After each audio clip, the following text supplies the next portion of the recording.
So we're here, Times Square, New York City, and you can see why this is the best of the best. 50 million visitors annually come here to visit this wonderful city. And why would you want to go anywhere else? So we're here to visit the best chefs in the world right here in New York City on Chef's Duet.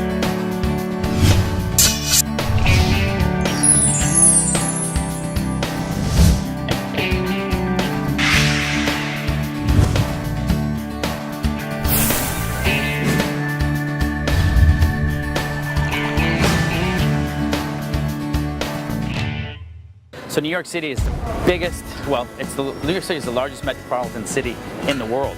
You got some of the, there's a reason they call it a melting pot. They got the best of everything. You got the best cuisine, the best everything. So meaning you have nations and ethnicities that are from all around the world and all around the globe. Chinese, Japanese, Asian, Korean, German. So it really is a huge melting pot. So with that many people in a concentrated space, you're going to have the best of the best. So that's where we're headed right now. So we're going to go to Union Square Market.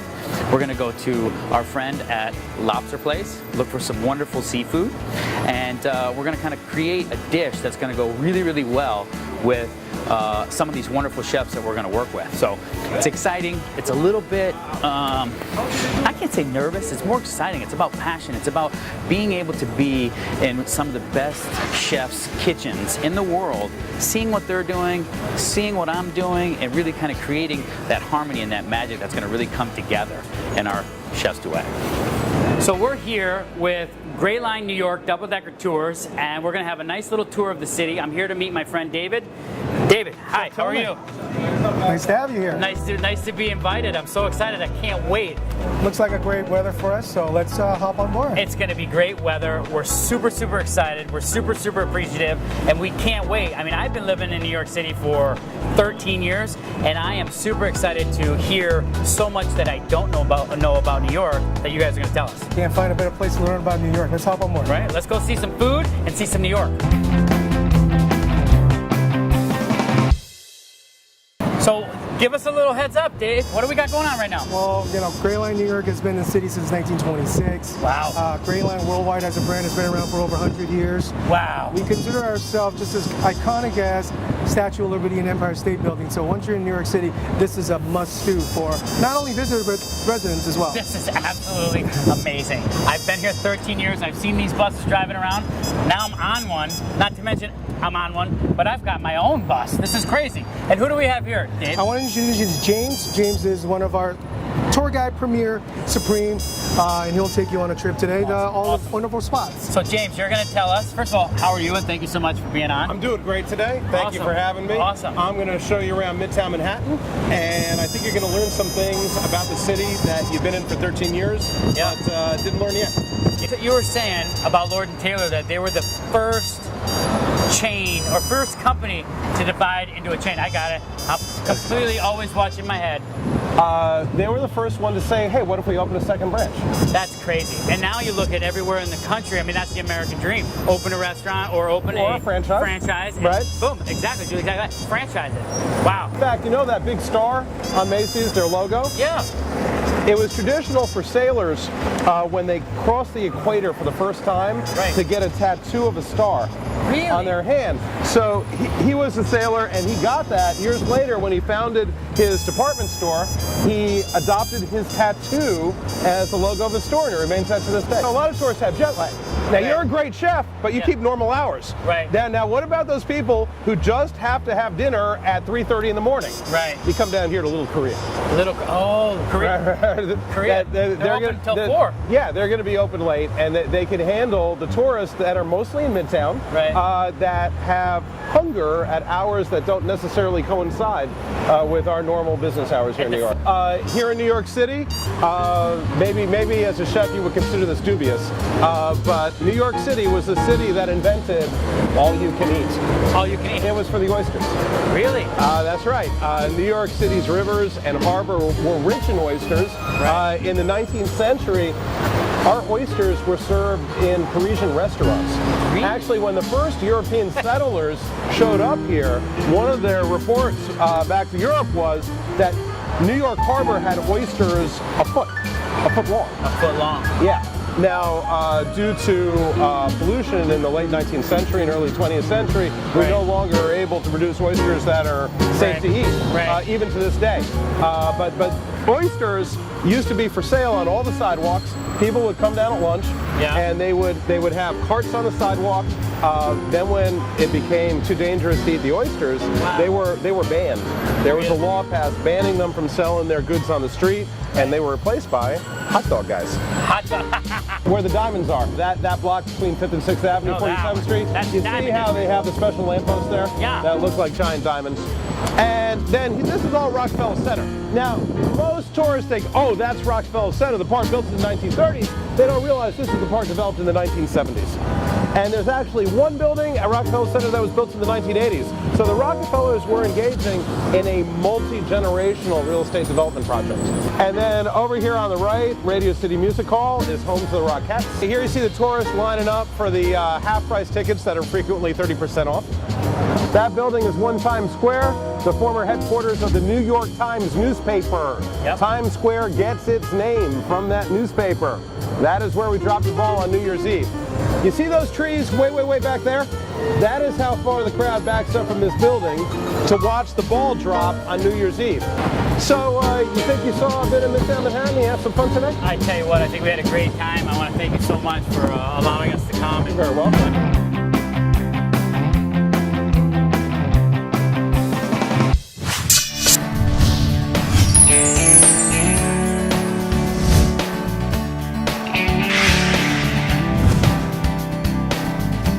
See, this is how you know that they're from fresh chickens. They still got the poop on it. Now that's what I'm talking about. And this, my friends, is how you do it.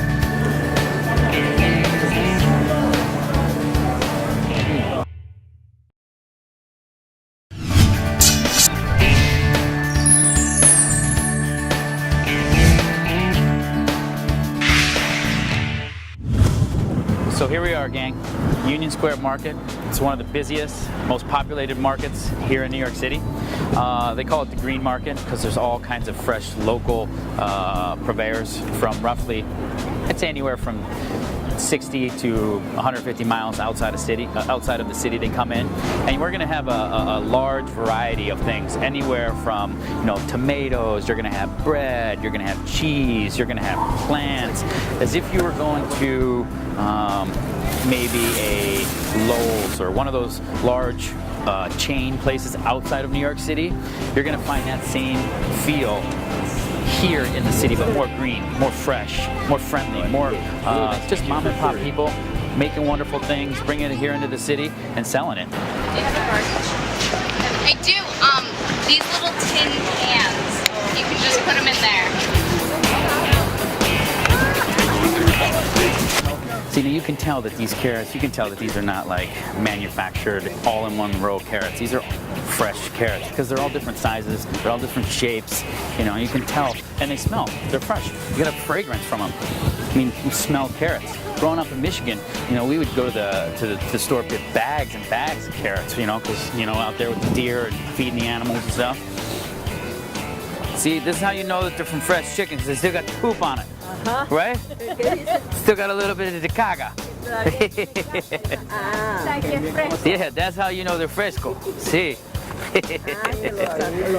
We're looking for mushrooms. Right? I gotta go find some mushrooms. So I think the dish that we're gonna do on Chef's Duet is gonna be something with mushrooms and something with those scallops. I mean, those scallops are beautiful, but I think we're gonna wait to go see our guy at the lobster place downtown. So he might have some stuff waiting for us. So we're gonna hold off. We're just checking them out, getting some ideas. It's all about when you're creating and you're getting inspired to create dishes. It's about seeing different ingredients and kind of putting things together in your mind to kind of create that picture. It's like a painting.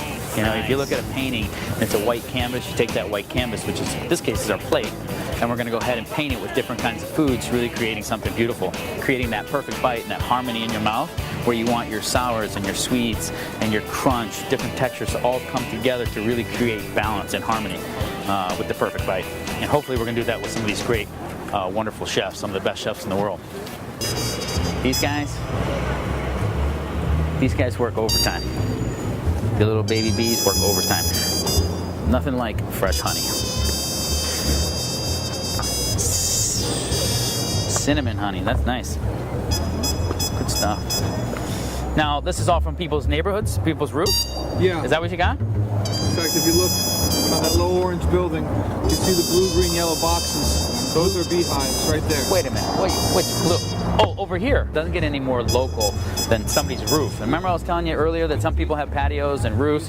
Well, they're actually starting to cultivate on top of those with, you know, they could be doing chives or they could be doing baby greens, but this is honey. And so over there, you're going to be able to get a shot of it in a little bit. Over there on top, you can see the actual hive boxes up top, which is awesome. That's great. Who would ever thought? Honey, right here, Union Square, New York City. Phenomenal. So we're here, 15th Street, Chelsea Market. We're going to go into a place called the Lobster Place, one of the best fish markets here in the city. So we're going to go check it out. Let's go see what he's got.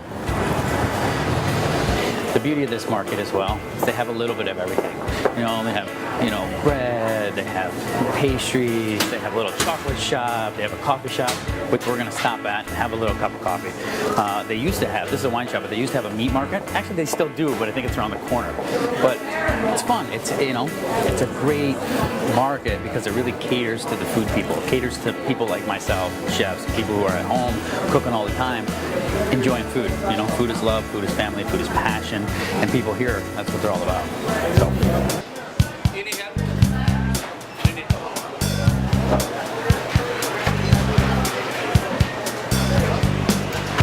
So we're here at the Lobster Place, 75 9th Avenue, the Lobster Place in Chelsea Market. And I want to introduce my good friend Sam. Hi. Sam is the floor manager here at the Lobster Place. And Sam's going to give us a little first-hand look at what they have and what they're providing here at the Lobster Place. So Sam, tell me, what do you guys got going on over here? Well, this is, we have a raw bar over here. This is something new for us and for our customers too.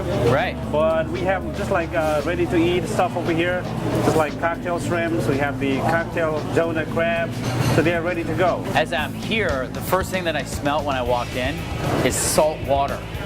Fresh. That's A lot of people, one thing that you want to look for when you're coming into a fish market is you want to smell salt water. You don't want to smell fish. You want to smell the sea. It's like you're standing at the beach. And that's one and the most important thing you want to look for when you go to a fish market. You don't want to smell fish, you want to smell the sea.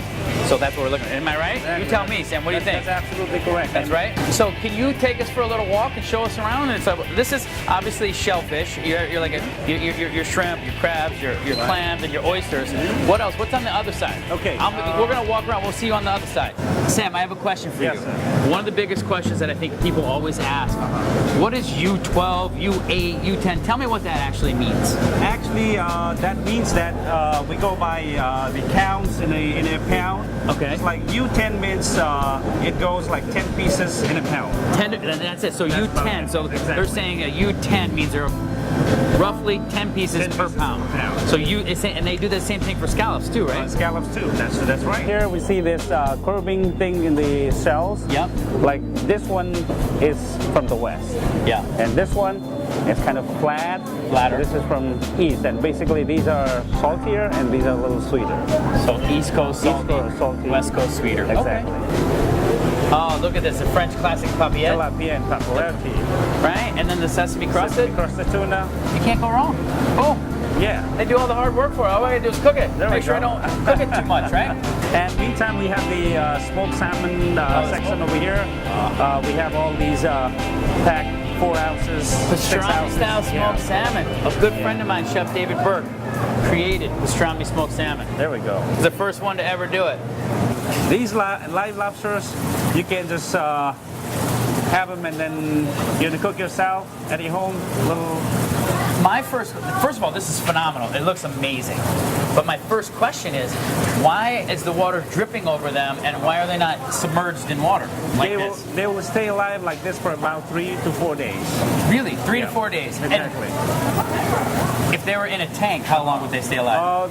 I would tell a little shorter, about 2-3 days. So this is, ideally you feel this is the best way to keep them live for longer? Exactly. Wow. Okay. Now that's what I'm talking about. That's about 3 pounds. This is a 3 pound. Yeah. Look at these guys. Woo! We have a napkin, and this, my friends, is how you do it.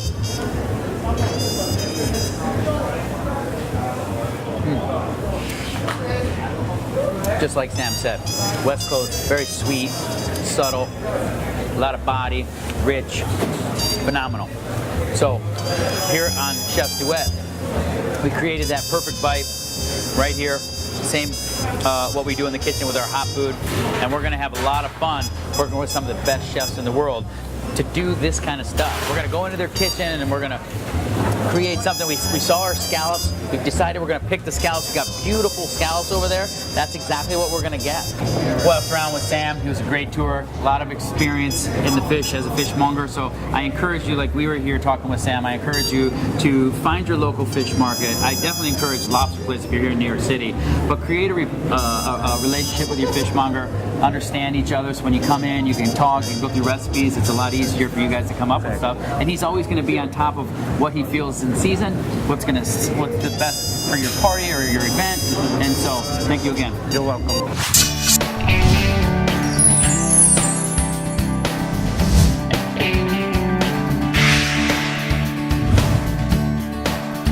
Come on, let's go for a walk.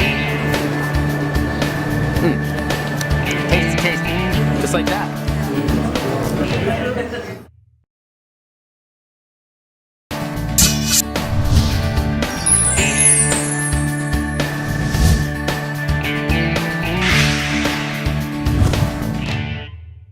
Right now we are on the corner of Hester and Mulberry Street, and that is Little Italy, New York City. This area is probably one of the most heavily populated areas in New York City. Very, very well known for food, very, very diverse. You have the Italian neighborhood here on Mulberry. Then up the street a little bit you have Chinatown. And so there's all different kinds of people. It's frequented probably by millions, probably a crazy number of tourists. I can't even begin to tell you how many. And it's because of its food destination. People come here and they want that authentic Italian style meal where they're gonna come in and it's just very old school, very classic. So we're gonna take a little walk. We're gonna walk up and down. We're gonna try to find some things to snack on, some things to taste, and we'll keep you guys well informed and we'll bring you with us. Come on, let's go for a walk. You don't really, it's hard to really say which place is my favorite because they all have something different. They all have something a little bit different. Some of them have the alfresco dining and you can sit outside. Some of them are these little hole in the walls where you walk in, you don't even realize what's there anything in, and then boom, and then in the back there's a little patio or a little garden. So, but for the most part, the one thing that they do all have in common is the food, and it's usually all rustic, authentic Italian style food, a lot of flavor, simple, but really, really tasty. We need chef. C. See? C. C. No chef? You should just say chef. C, look where. See. Yeah, but no, we don't even need chef. C-H-E-F. Yeah, maybe I have it here. You have, oh, maybe they got one that says chef. We'll get a little license plate. We wanted to say chef. C-H-E-F. Yeah. See how it says #1 dad? Can you check here, sir? I think here. See, #1 dad, I want to say #1 chef. Oh man, see, I want #1 Yeah, chef. We're trying to find What about you can- maybe this one, #1 chef. We'll put this, I'm gonna give this to my wife. Some of the best gelato in the city is here, and you have sorbet, and you have gelato. Gelato is basically Italian version of ice cream. You got ice cream, and you got the Italians, they call it gelato, okay? Which is gonna be here. Oh, junk, little taste of hazelnut. My mama used to love hazelnut gelato, so let's see what we got. Let's see what we got. You always know it's good when it's soft. It's not too hard. It's all about the temperature with gelato. Tasty, tasty.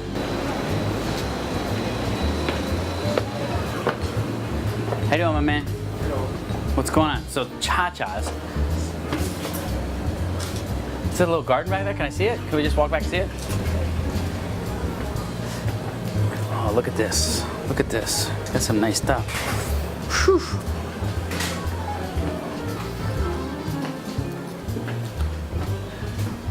This is what we love. This is what we love about Little Italy. All these celebrities on the wall, people come in, they've been here in this place, that's how you know. Been around forever. Old school video game, but it's just nice, quiet. Rustic, authentic Italian is all about family and all about bringing people together. Doesn't matter if you're in a closet or if you're in this huge big restaurant, it's all about friends and family and having a good time, living life. Dad, what's that? It's lobster pescatore. Lobster pescatore? Yes. So you got the lobster, clams, little seafood. That looks good. My clams. Your choice of sauce. Guys, is it good? CC? We might have to come get some of that. Yep. Thanks, guys. Woo! I don't know, guys. We might have just found our lunch spot. So we're here, and this is Chinatown. Most of these people are coming from China and or Far East Asia.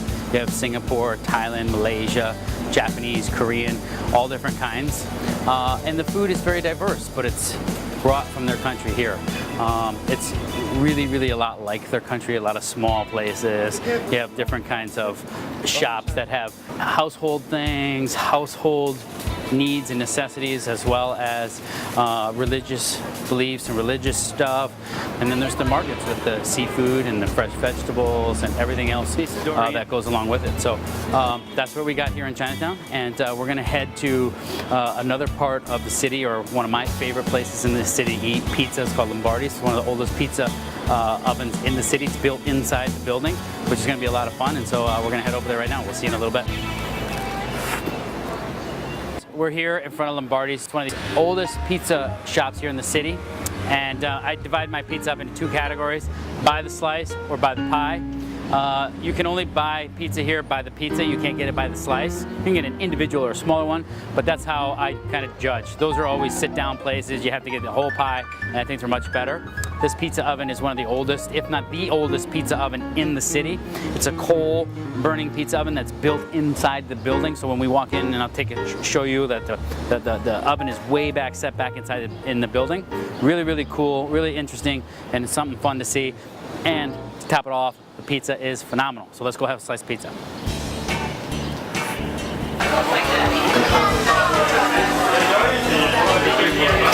place has been here since 1905. I'm here since 1993. Right inside the coals where the fire is 2,200 degrees. The floor inside where the pizzas are burning, it runs around between 800 and 900 degrees, and I cook a pie in 3 to 3.5 minutes. You saw the oven, you saw the coals, you saw everything being processed. Now, we're gonna see the finalized product, which I love the meatball pizza. It's basically a straight margarita pizza with a little basil, tomato sauce, and mozzarella, with the fresh house-made meatballs, and that's all. And you can tell. See, look at this. Look at this. This is perfect. See, and you can look at the bottom. See the coal. You got the nice little coal. It adds great flavor to it. So this is how I do it. I set this here. Then I like a little bit of extra virgin olive oil, just a little. You see how that quality of that olive oil, you can tell. I put a little bit of crushed red pepper on it, just like that. And that, my friends, is all she wrote. Just like that. So light, crispy, tasty. Lombardi's my favorite pizza shop in New York City. Awesome. I wish you guys could come taste it, but I'll eat your piece. I'll save it for you next time. We've been treated with the Lombardi's clam pizza. And right off the top, if you notice, other than the fact that this great big lemon's on top, which goes really well with the clams, there's no red sauce. So an authentic clam pizza has nothing but clams. So we were talking to John, the owner, and he was saying that he gets these little nut clams in every day, fresh. He shucks them. He has a set number of clams. When they're gone, the pizza's over. No more clam pizza. So what he has for that day, and that's it. He said he sells out by 6, 7 because it's so popular and people love it. But I'm excited, and I'm gonna go ahead and I'm gonna try to give her a little. What I'm gonna do is I'm gonna take this lemon, because John, he said add a little bit of lemon like this. And then he said, that's all you gotta do. And then he said, go in.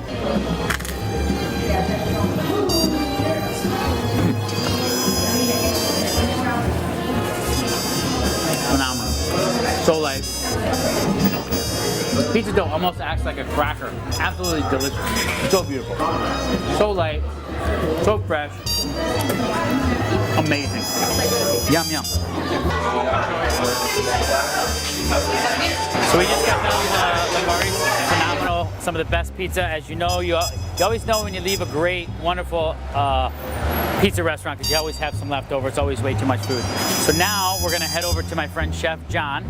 We're gonna go see him. He's with World Yachts, and we're gonna learn how to do a little boat cooking. He does these cruises around the city where he cooks for people. There's a separate menu, and he does farm to table, but it's literally on the boat. So he's growing his own vegetables and his own produce on the boat, and he's cooking. Sounds really fun. Let's go check it out.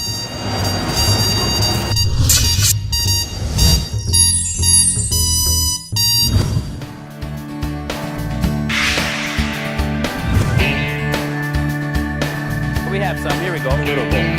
Almost time to start cooking. It is. Nice.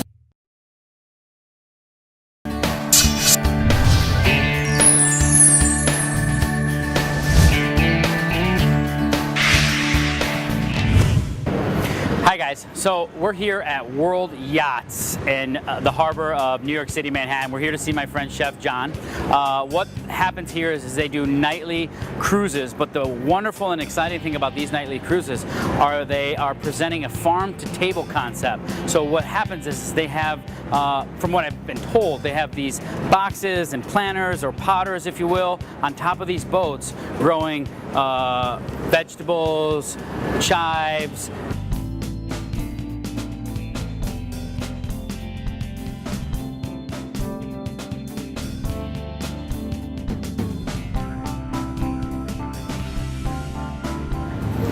Chef John. Welcome, Chef. Hi, how are you, sir? I'm well. How are you?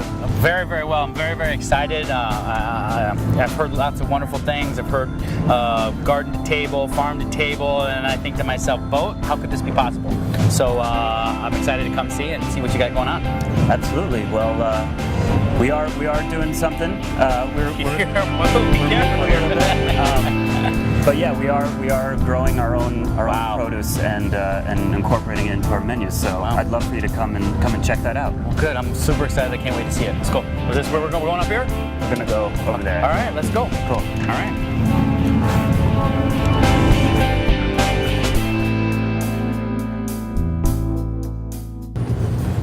Approximately 230, maybe up to 240. Wow. Without it getting too tight for dinner. Wow, that's a lot. We also do brunch on Sundays. Really? And anything you do, any kind of service in terms of food that you do, you're moving. Is that correct? Yes.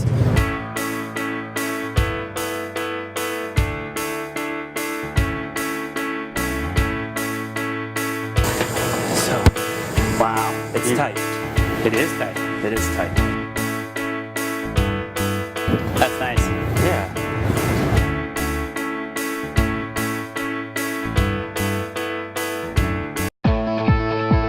We have a tremendous opportunity every night of the week to take guests from around the world and share with them the fantastic skyline of New York. Dinner, dancing, and the twinkling lights of the most famous city in the world.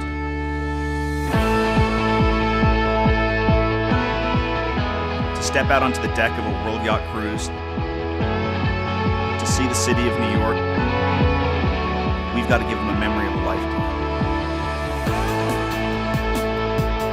It's a great chance to step out of the concrete canyons and out onto the water. We're bringing the action of Times Square right here to the foot of the pier and setting it out on our boats.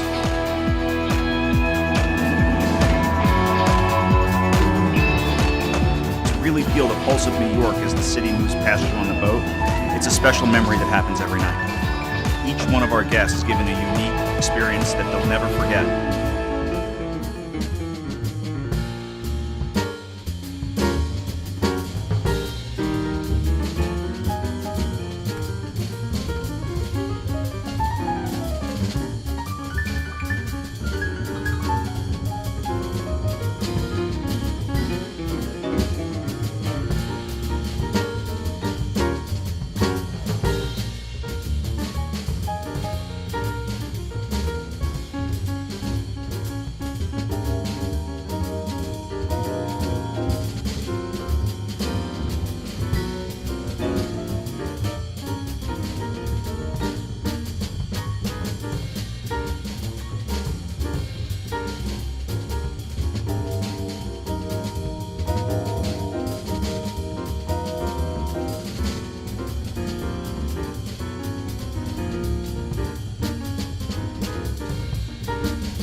Wow. I'm trying to see if we got some. Some of these tomatoes should be. There's some fruit here. Yeah.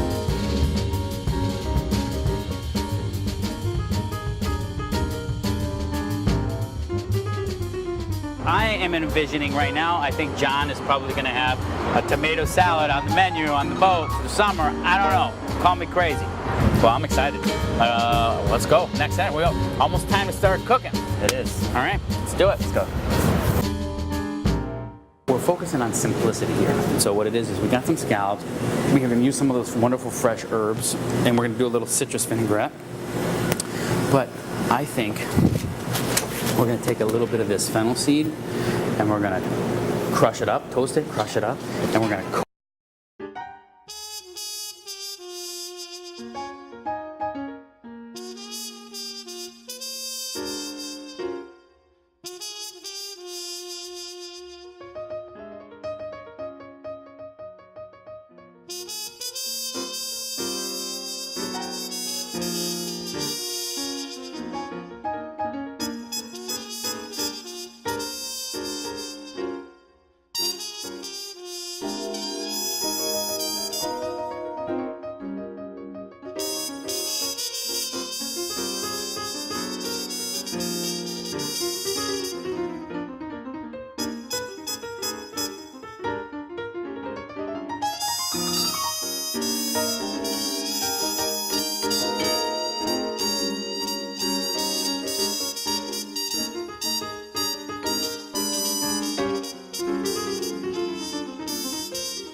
know, I mean, it's very straightforward, very simple. It's light, it's refreshing. The scallops are cooked perfectly. And it's going to be a surf and turf. It's going to be phenomenal. Great job. This needs to go in the menu. Thank you so much, Tom, for us coming in today. We Thank you. really appreciate it. It was a pleasure. It's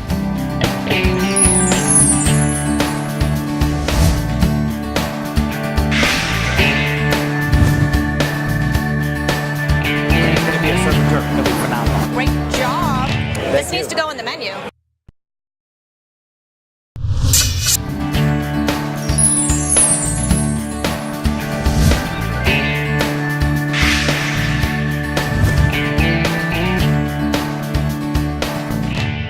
So we're street. We're gonna go see my friend Chef Mark at Stout.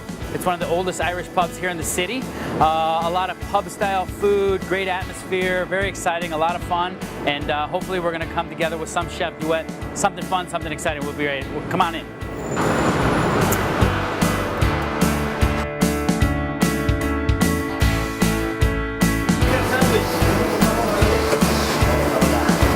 Hi, how are you, Chef Mark? Thank you so much for having us here in your kitchen. Well, you're quite welcome, and welcome to my restaurant. I appreciate it. So today on Chef's Duet, we're here at Stout Restaurant, and what we want to do is Chef Mark has been so gracious to put together a few of his favorite appetizers for us on his menu. So what are we making today?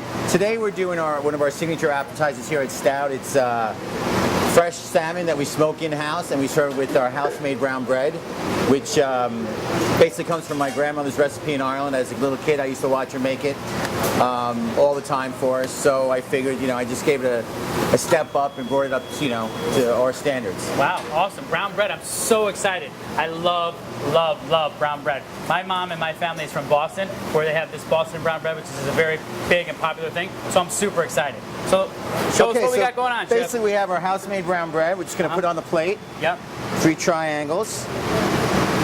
And then we take our salmon that we smoke in-house. Kind of fold it over on each piece of bread. Nice, nice. Look at that salmon. You can see it's nice, shiny. Yeah, it's glistening. It looks and beautiful. the smell off it's wonderful. Got a nice oaky smoke going on it. And then what we do here is we put this on there. Nice. Then we have a little house-made lemon oil. Oh, wow. So we take a little bit of our microgreens. Now, microgreens, there's an assortment, a bunch of different kinds of lettuces in there, correct? Is that what that is? Yes, it's basically, it's hand-grown, as I always say. It's not mass-produced. Wow. It's got great little flavor. It's got a mixture of all different types of greens. So you have, a little bit of everything. It's nice. So then we just put a little bit of microgreens on each piece of salmon. Wow. Look at that. It's about simplicity, simple flavors, but yet a lot of flavor. And that's it. And you have all the different, you have the lemon oil, you have the microgreens, you have the smokiness from the salmon, you have the heartiness from the bread, and I figure it just all comes together and tastes really good. So what I got is I'm gonna take a little ground beef, and I'm gonna take a little bit of this pork sausage, and I'm gonna make a stuffed, it's gonna be a stuffed burger. That's a little bit less. And we're gonna take and have it, it's gonna be considered a surf and turf. So,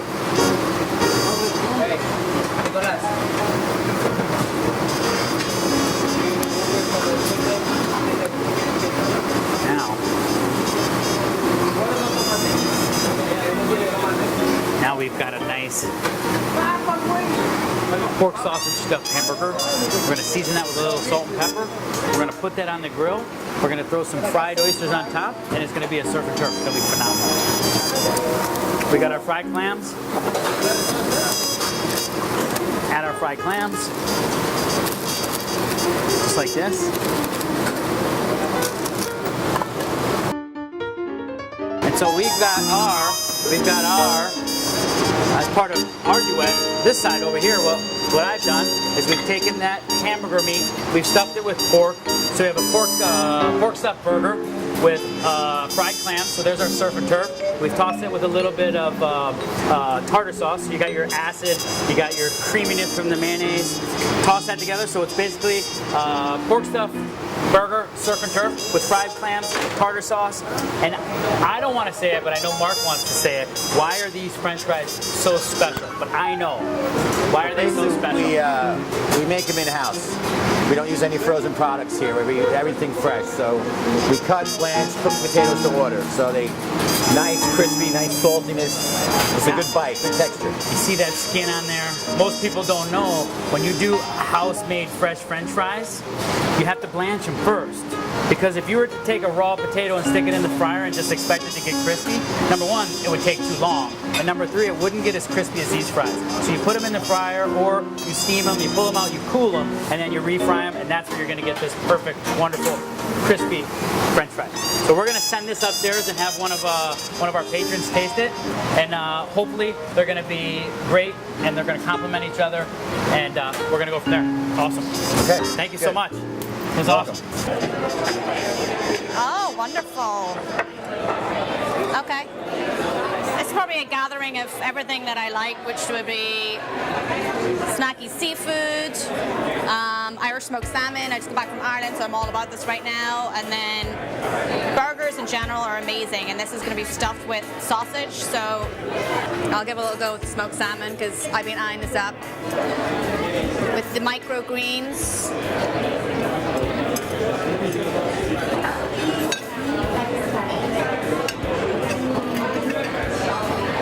Really good. Perfect.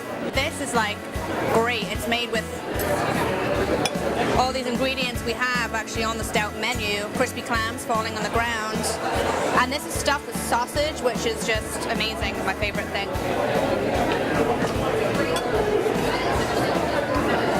That's delicious.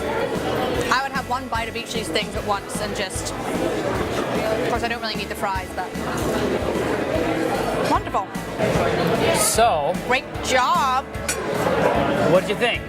Great. This complements everything. It complements each other really well. Like perfect seafood, the light, the heavy. You guys did a great job using what we have on our menu, and I think it's a beautiful duet you guys did. I think Mark was number one. He has this great, wonderful salmon dish. It's light, it's fresh, it's got the brown bread, which is phenomenal. And what we tried to do is we just tried to complement that and create something that's going to follow in his concept. And so as an upscale Irish pub, one of the best in the city, it's been around for a long, long time. And so what we did is we stuffed that burger, fried clams, a little surf and turf concept, so I hope everything worked out very, very well. It's delicious. Thank you so much. Good. This needs to go in the menu. Oh. See? Home run. There we go. That's what we